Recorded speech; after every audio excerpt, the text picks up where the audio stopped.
It seems that the spread is now being driven by the new variant of the virus, which we spoke about earlier this week. It may be up to 70% more transmissible than the old variant, the original version of the disease.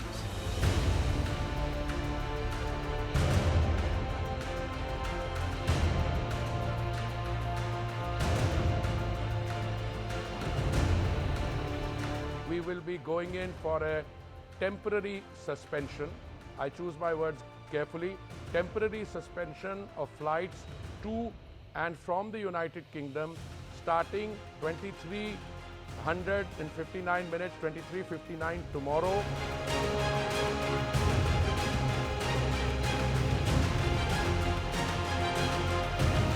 I feel that the worst may probably be over, but we need to be very, very strictly following the COVID appropriate behavior. We cannot afford to relax on that front. Hello everyone, you're watching News Epicenter with me, Marya Shakil. As the globe battles the corona pandemic, a new mutated version of the coronavirus that is 70% more transmissible has forced London to go into lockdown. A stringent Tier 4 lockdown has been imposed in the worst affected parts of the country, with restrictions on household mixing in London and the southeast. While in other parts of United Kingdom, socializing will be allowed only on Christmas Day. Movement between England and Scotland has been stopped, while hospitals are already 90% full. The effect of this can now be seen in Australia, where 2 cases have been detected, and in Italy, where 1 case of the mutated virus has been detected. All patients were among those who have travelled recently from the United Kingdom. While the high transmissibility rate is alarming, there is no evidence yet of it causing severe illness or mortality. Moreover, scientists are still trying to understand why the strain is spreading faster.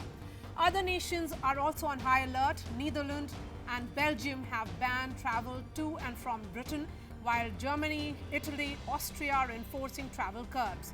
News of the new strain in the United Kingdom has raised one question of optimal importance.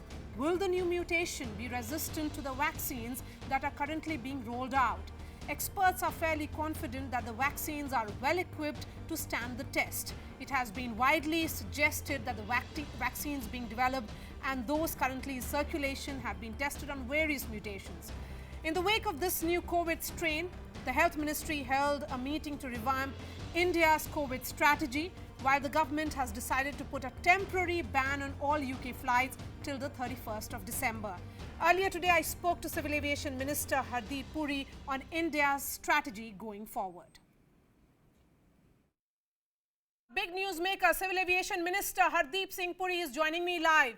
Mr. Puri, thank you so much for your time. Sir, overall, as far as the statistics in India are concerned, they are very, very promising. We are in control of COVID-19 situation. From over 10 lakh active cases 2 months ago, we have now around 3 lakh active cases. Many say the strain of COVID-19 is weaker in India, and now we have this new out-of-control virus variant with 70% faster transmission rate in United Kingdom. Many European countries, including Netherlands, Italy, France, Germany, Canada and Belgium, have all gone ahead and banned flights to and from the United Kingdom to prevent the new COVID-19 variant from entering their countries. What about India? Insofar as our COVID statistics are concerned, I think you pointed to the broad contours. We are testing more than 1 million a day. We have a recovery rate which is very high. We have a positive rate which is 2%. Our mortality rate or the case fatality rate is 1.2 or 1.3%. And 97% of people or even higher are recovering. And I think the figures are down, but the most interesting statistics is that the doubling rate is 253 days. So in other words, it's going to take nearly, so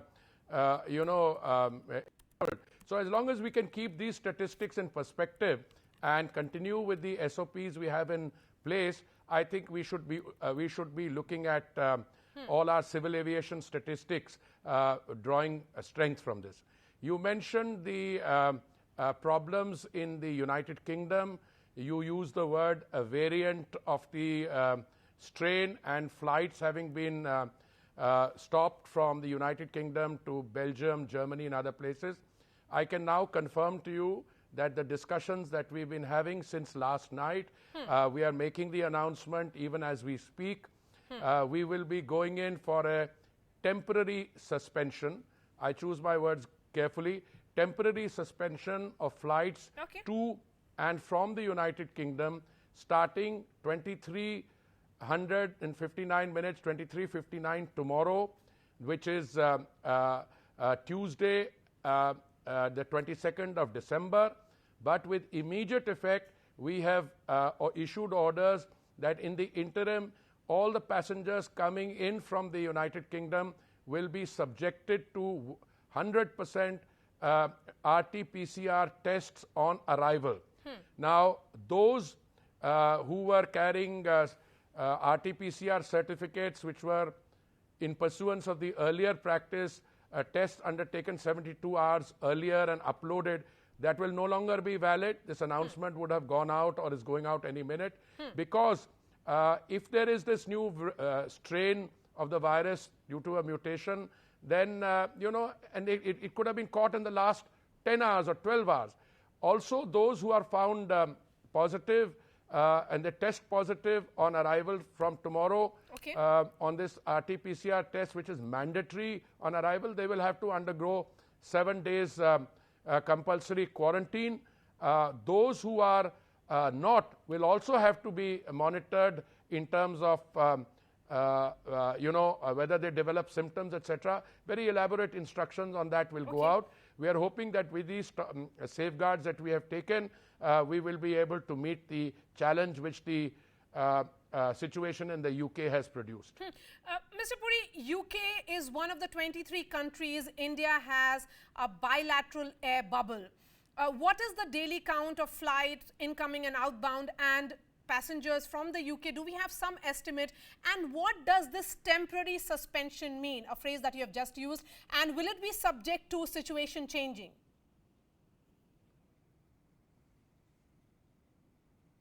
No, I should have added this temporary suspension is till the 31st of December.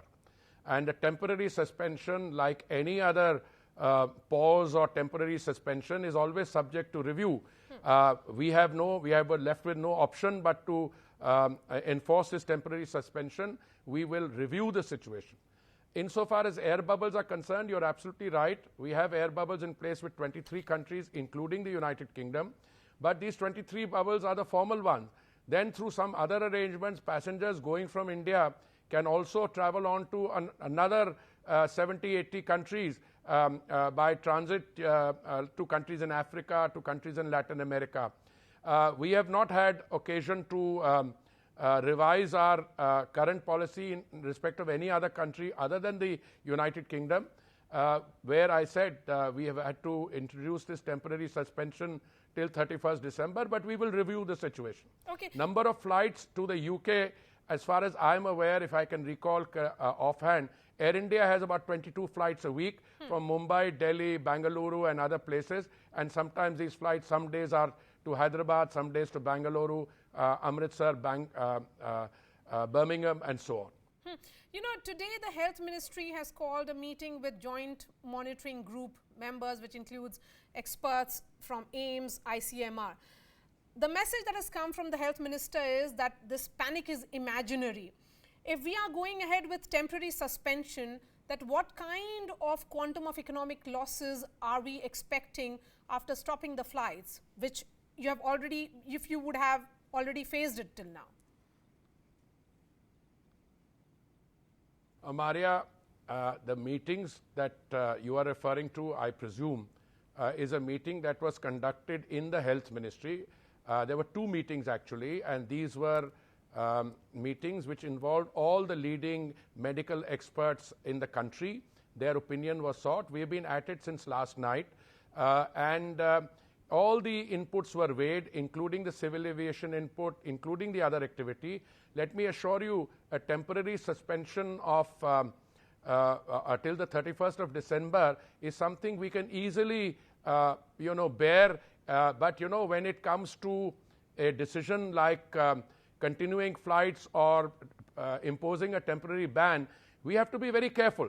I am not aware of what the Honorable Home Minister, my senior colleague in the Council of Ministers, said, whether he has used the word imaginary fears or not. In these issues, one can never be too cautious. One has to be absolutely clear that even if there is the slightest possibility of a variant or a new strain coming in, then we will take all the safeguard measures.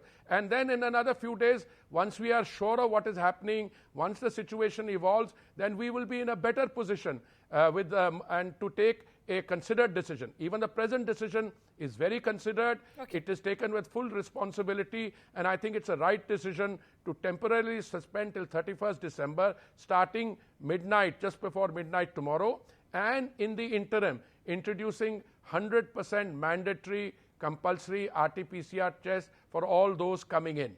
I was referring to Health Minister, sir, when I talked about that phrase, panic is imaginary. Talking about domestic situation, Mr. Puri, this comes just 2 weeks after government allowed domestic airlines to operate up to 80% of capacity of pre-COVID flights. Many would say, why this hurry to ramp up when the vaccine is just few weeks away? You are also the Urban Development Minister. The running of metros actually come under you.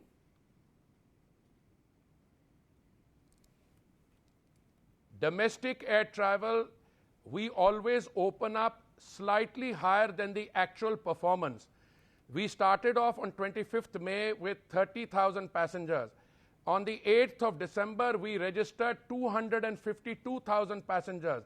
At 300,000, we are at domestic civil aviation at near pre-COVID levels. Today's passenger traffic, again, is very, very encouraging. It's 246,000 or thereabouts. Therefore, I am convinced that with the easing of restrictions, with the COVID figures now the graph dipping, we will be able to reach pre-COVID figures by the end of the month or in a few weeks thereafter. Therefore, as far as domestic civil aviation is concerned, we have no doubts. The vaccine coming in will only encourage more people to travel. Hypothetically, and I'm saying, choosing my words carefully, if the vaccine comes in and is starting to be available in the month of January, we are hoping to vaccinate something like 30 crore people between January and July. And that means that we would have 600 million doses available, because every beneficiary will have to get 2 doses. So we will need 60 crore of those, so that 30 crore can be vaccinated. It's a process which will unfold in a calibrated manner, in a slow manner, but we will keep the domestic market insulated through bubbles with the outside world.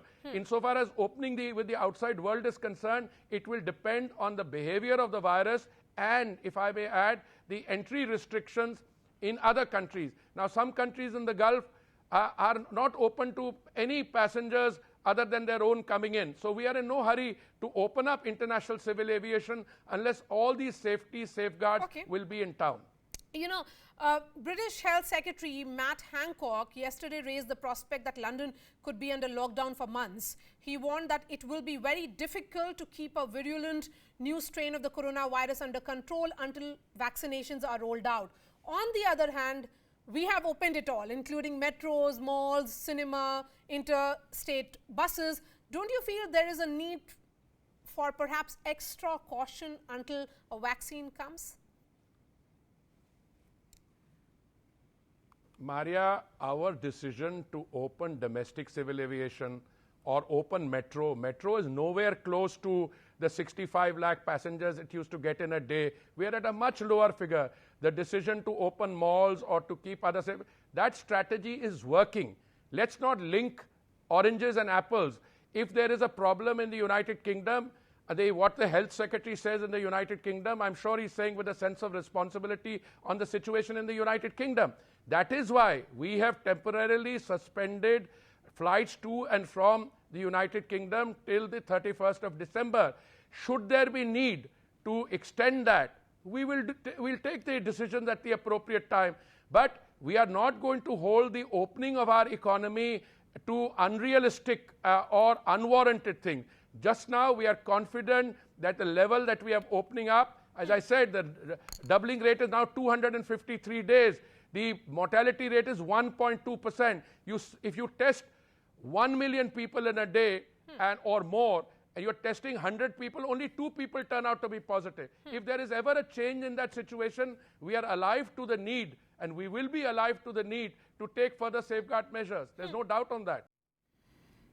And joining me now is Professor Sanjeev Krishna. He is the Professor of Molecular Parasitology and Medicine at St. George's University of London. Professor Krishna, I appreciate your time. The new COVID-19 is said to be 70% more infectious. What does it actually mean, and what makes it so out of control? Well, it's early days and there's a lot of work still to be done. But what seems to have triggered this this warning about this virus is that the frequency of the sequence, this new sequence, these mutations in the virus have been increasing in the particularly in the south and southeast, including London. And along with that, what we've seen is an increase in the numbers of people infected.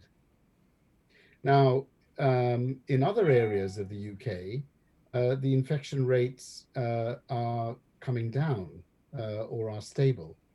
So really what this has meant is that people have put 2 and 2 together and said, look, could it be these changes, these mutations in the virus that are being associated with the increased risk of passing on infections? Professor, could you tell us whether it is impacting a particular demographic or age group, or is it not making any distinction? I don't have, and I don't think the information is available yet for that degree of what we call granularity, for that degree of detail. I think what we know at the moment is just the broad numbers. And I'm sure that all of these important questions are going to be looked at very soon. But right now, the first step was to identify this new these new mutations, and to see where they were occurring commonly. And that seems to be the case, that they are now increasing in frequency in these parts of the UK. You know, since UK has already started giving vaccine shots, is there anything to suggest that this new mutant will overpower the vaccine? Question that everyone would like an answer to, of course, ourselves included. What we know is that the vaccine is designed against the whole of what is called the spike protein of the virus. Now, imagine the virus is a football and there are spikes sticking out of the football. Now, the whole of the protein is used to generate a vaccine to make immune responses. The changes, the mutations, affect small, very small parts of that spike. So a few changes here and there, and they are unlikely to affect the overall structure of the spike protein itself in any significant way. Because you've got to imagine that if that happened, then the virus itself would become crippled significantly, and it wouldn't necessarily be able to get into our cells. So bearing in mind that you've got something which is working against the whole spike protein, these changes in mutation, these mutations along it may not, are less likely to affect the overall benefits of a vaccine. Okay, that certainly is a piece of good news that you're telling us, Professor. Is there a possibility that there are other strains of COVID that we have not been, that have not been detected yet? Oh, of course. The virus is like so many viruses, it is changing all the time. And, there are different parts of the world where we know there are different strains that have been circulating also, which we recognize by looking at their genetic sequence, their code. And then we look to see some of these sequence changes may affect the function of the virus, others may not. It just so happens that this sequence is now visible in the UK most commonly, and I gather that there may be something similar now in South Africa, where transmission has increased also. But this is very recent scientific evidence. So we're still, while we're looking at this information, we're still in the process of learning how best to interpret it also. You know, since you spoke about UK and South Africa, is there a possibility that this new strain could have sneaked out from United Kingdom, because there are news reports on Italy detecting one UK returnee with new COVID-19 strain? There have been 9 cases in Turkey with the new strain, also cases now being found in Netherlands and Denmark and Australia as well. You know, even though we are trying our best as a global consortium throughout the world, all of us working on this problem are trying our best to keep up with what this virus is able to do to humankind. Often, you know, we're behind it in many ways, because you recognize something, but the virus has already escaped in a different direction. So, you know, it may well be that you know, this strain of virus has already got out, and as soon as we are alerted to it, others can start looking for it. But you know, it may be that it's already escaped. But we'll only know, you know, as people do more and more work in these countries in the coming days and weeks. You know, since the outbreak of this new mutant is in United Kingdom, what is the degree of transparency that you're seeing in UK in terms of it informing to the rest of the world and to WHO? Because when the outbreak of coronavirus happened in China, and we have seen how the world complained about China keeping it a secret for initial few weeks and months. Well, I think the Chinese experience, WHO are actually going to be visiting Wuhan and discussing that, I believe. And obviously, I can't comment on that directly myself. All I know is that the information that is being collected here in the UK by the consortium, by a group of scientists, is being made fully available, including, as we are told, to the World Health Organization, the WHO. And that is exactly as it should be, because this virus doesn't respect borders. This virus doesn't respect race. This virus doesn't respect any form of,